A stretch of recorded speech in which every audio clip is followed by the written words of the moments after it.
síntese. Elas retiram essa... E aí, a gente viu na aula passada quanto à nutrição, e agora a gente vai estar avançando. E aqui vem um slide com as formas das bactérias que eu tinha falado no slide passado, né? Em forma de cocos, vocês podem ver essas redondinhas, né? Em forma de espirilo, quando ela é mais comprida, certo? Quando elas formam desses dois cocos, que é duas bolinhas dessas bactérias juntas, é chamada de diplococos. Então, elas apresentam diversas formas de acordo com o seu formato, ok? Em forma de bacilo, né? Então, muitas formas das bactérias que vocês estão observando aí, que também vocês podem dar uma olhadinha no livro de vocês. E aí, quase todas, a gente no slide passado falou que essas bactérias, elas têm três membranas, né? E elas apresentam, né, era a membrana plasmática, a membrana, a parede celular, né? E o que seria essa parede celular? Ela apresenta uma substância chamada peptidoglicano, que vocês têm que lembrar disso, né? Entre as que não apresentam, né, parede celular, estão os micoplasmas, um tipo especial de bactéria, que ele causa uma pneumonia leve, esse tipo de bactéria não apresenta essa parede celular. Então, ela é até vamos supor assim, poderia ser chamada uma bactéria mais fácil de se tratar, de se matar, porque a parede celular é justamente para dar resistência à bactéria.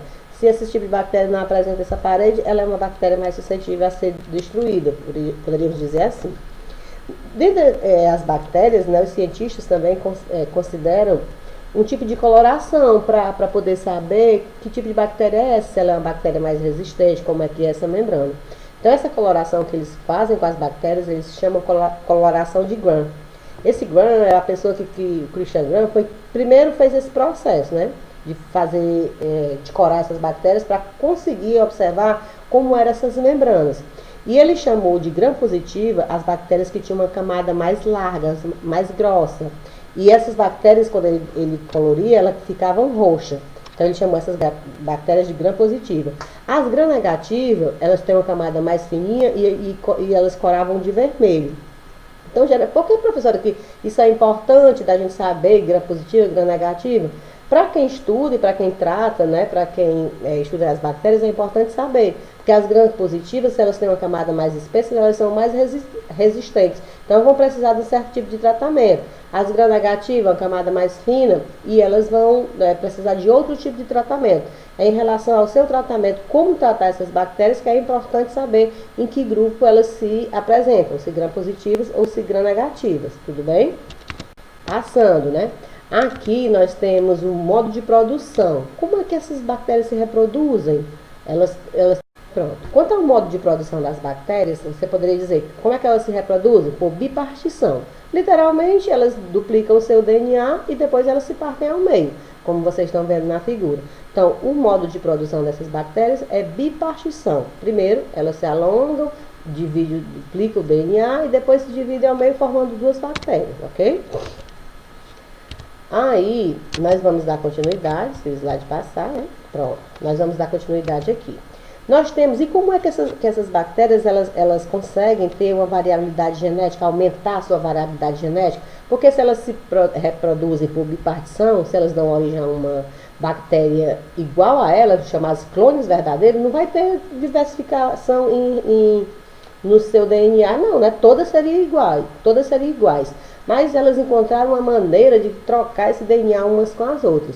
E o primeiro modo aqui de variabilidade genética é isso aqui, a conjugação. Lembram que lá naquela figura que eu disse que as fímbrias elas iam fazer parte de um processo da variabilidade genética? Pois é, o que acontece? Nós temos aqui duas bactérias, né? Como elas se unem, elas ligam aquele espelhinho um no outro e ali conseguem formar uma ponte, que é chamada ponte citoplasmática, por onde elas conseguem trocar esse material genético, né? Dessa forma, o material genético de uma é incorporado à outra, então há uma diversidade dessas bactérias. Esse processo chama-se conjugação. E aí é importante lembrar desse processo. Esse processo de conjugação é como? Onde as bactérias, através das suas fímbrias, formam uma ponte citoplasmática, por onde esse material genético é dividido entre um e outro, é trocado, vamos dizer assim, ok?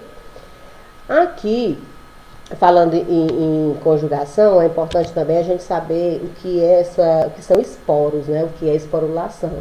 Observem, né? As bactérias é como se elas, quando elas acham um meio que elas acham que não vão sobreviver, elas se autoprotegem, vamos dizer assim, ó.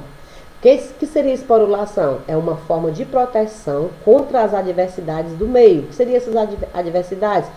Ou o excesso de oxigênio, ou a falta de oxigênio, ou a falta de nutrientes.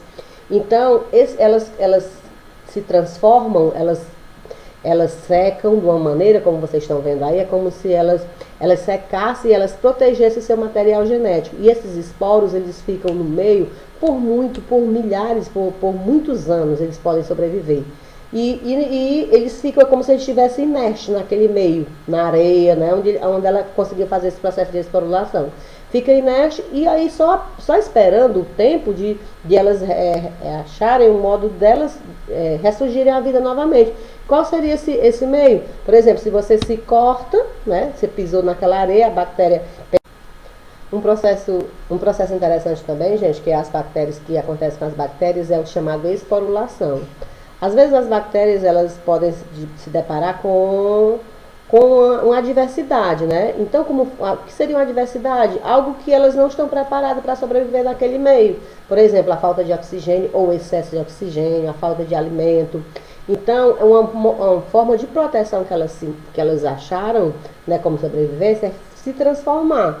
Elas secam de uma maneira que elas protegem, criam uma camada bem rígida em volta do seu material genético e é como se elas secassem.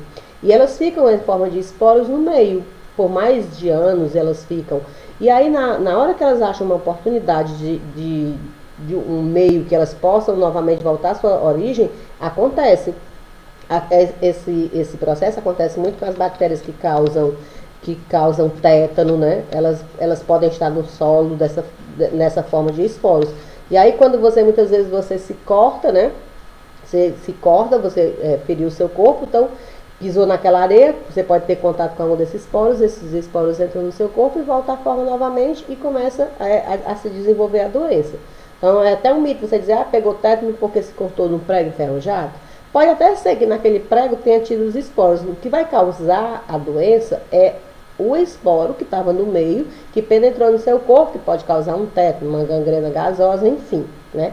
Dependendo de como vai se apresentar essa doença. Então, é muito cuidado quando se cortarem, algo assim, imediatamente se lavar logo com água e sabão para fazer uma limpeza. Se por acaso você teve contato com algum tipo desses esporos, você ficar livre, certo? Vamos lá. Seguindo. Aqui eu falei da esporulação, né? Outro modo de variabilidade genética é a transformação. A gente falou lá atrás da transdução. Nós temos também a transformação. O que seria essa transformação? A transformação é um processo em que, por exemplo, uma bactéria morreu num ambiente e ali, naquele ambiente, ficou depositado seu material genético, né? A outra bactéria, vamos supor, uma bactéria que está por ali, acabou incorporando aquele DNA ao seu DNA. Então, ela recolheu do meio um DNA de alguma bactéria que, por exemplo, se degradou, que teve algum problema e o seu DNA ficou no meio e é incorporado a uma nova bactéria. É o processo de transformação, onde esse DNA é misturado de algum fragmento de DNA que poderia estar no meio. Então, esse processo chama transformação, diferente da transdução, que elas trocam pelas fibras. Na transformação, ela adquire o DNA que estava no meio, em algum lugar solto, né, de alguma outra bactéria.